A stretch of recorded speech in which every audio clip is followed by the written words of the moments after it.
Sadly, not everyone is willing to put our country first. Here in New Hampshire, Nikki Haley has made an unholy alliance with rhinos, never Trumpers, Americans for no prosperity. Did you ever hear that? Did you ever hear them? Americans for no prosperity. I added the word no in. Globalists and radical left communists to get liberals and Biden supporters to vote for her in the Republican primary. You got a lot of Democrats voting for her. You have a crazy election. Let's all get out and let's vote for somebody that we want to run against. They want to run against because she's so easy to beat. If you look at the polls, Biden beats her by a lot. We cannot have that. We cannot have gone this far and let that happen. The people behind Nikki Haley are pro-amnesty, pro-China, pro-open borders, pro-war, pro-deep state, and pro-Biden. That's not too good. Rhino is right. Yeah, that's true. Thank you. Thank you, darling. Appreciate it. She just gave me a very good idea, actually. Our movement is pro-borders, pro-jobs, pro-freedom, and it's really something that's very, like, common sense. 100% pro-America. It's very simple. We are the party of common sense, and that's what we are. You know, we're conservative, we're this, we're that. Who cares? We're the party of, it's all about common sense. It's about strong borders, low taxes, great education, few regulations, and we had it all. We've never had an economy in history, in the history of our country, we never had an economy so good as it was just a few years ago. We never had a better border, a stronger border than we had. The radical left Democrats are supporting Nikki for one simple reason, because they know that she's very easy to beat. And you see that with the polls that just came out tonight. We're beating Biden by so much, probably get indicted 3 or 4 more times by tomorrow. They're going to indict. They're going to keep indicting, and it keeps driving my numbers up. I can't figure that one out. But I believe she's not electable. Nikki Haley wants to charge the working class a 23% national sales tax. Well, and you know that. She wants to raise Social Security retirement age by approximately 10 years. Is that right? That's what... Approximately. So you can labor until the day you die and then not collect a penny of the benefits that you really have earned and you've paid for. And if you're lucky enough to live past the retirement age of 75 under Nikki Haley's plan, and she wants to raise it, and remember this about now, she says, I would never do that, but politicians always go back to their first concept, to their first policy, to their first idea. They always do, and they'll go back to it. They'll go back to it as sure as you're standing here. And I'm sorry we got rid of the seats, but they didn't have enough room. And I heard we could have even done better, but the governor made it very difficult to get in. Does that make sense? You're governor. That's what the word is. Now, I don't imagine, because we have these rooms all over the place that are loaded up with people, but I hear they made it a little bit difficult. Nikki wants to oh, that's right, he's endorsing Nikki. You know, he ran for president, you know that. He just didn't have the courage. He didn't have the courage to announce it. He ran and ran and ran, and he was polling somewhere around Asa Hutchinson, or as I call him, Ada Hutchinson. Remember? Ada Hutchinson. So he was polling right around there. Then he decided not to run, if you looked at the poll numbers, but he never announced, didn't have the courage to announce. He wants to gut Medicare using the Paul Ryan, you talk about rhino, that's a rhino.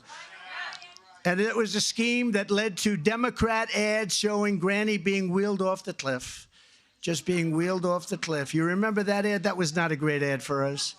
With your vote for our campaign on Tuesday, so important, most important vote you're ever going to take or make, you can declare that the Republican Party is never going to go back to those days of weak establishment candidates who preach cutting Medicare and Social Security at home while they spend trillions and trillions of dollars on endless wars all over the place in countries that you've never even heard of and countries that don't want us.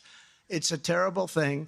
We're never going back to the days of globalist rhinos who promise border security before the election, but do the bidding of their open borders and donors after the election. And we're never going back to any of the things that you see that are stupid things, very stupid things. They do very, very foolish things, costly and foolish, and so bad for our country. So if you want a losing candidate who puts America last, vote for Nikki Haley. But if you want a president who puts America first every single time, you're going to vote for Donald J. Trump, and you have to get out and vote. And as soon as I lift my hand from that beautiful Bible that we're going to use, a specific Bible, a very beautiful Bible, as your 47th president, and we're all in this together. You've been great from day one. You were so great in 2016. You were so great to me. Remember, we won by 21 points. We came in. They said, who the hell is that guy? And we won by 21 points. But I'll seal the border, and we'll shut down the invasion of our country, number one. That's the first thing. And we will almost simultaneously, I would say, let that have one day, right, Al? One day. But we will unleash American energy like I unleashed it before, except this time we're going to keep it going because they turned it off. We will terminate every diversity, equity, and inclusion program across the entire federal government. And I will instruct the heads of ICE and Border Patrol to begin the largest deportation program in American history. We have no choice because this is not sustainable. Our cities are being choked. This is not sustainable. 3 years ago, we had the most secure border in the history of our country. We built 561 miles of border wall and got Mexico to give us 28,000 free of charge. You think that was easy? Not easy. 28,000 soldiers we had guarding our border, and we had the best border numbers that we've ever had. We had the safest border in the history of our country, and all Biden had to do is go to the beach and relax, okay? He was there anyway, but he'd go to the beach and say, let's dismantle. We had something called Remain in Mexico. It all worked. It all worked, and it worked well.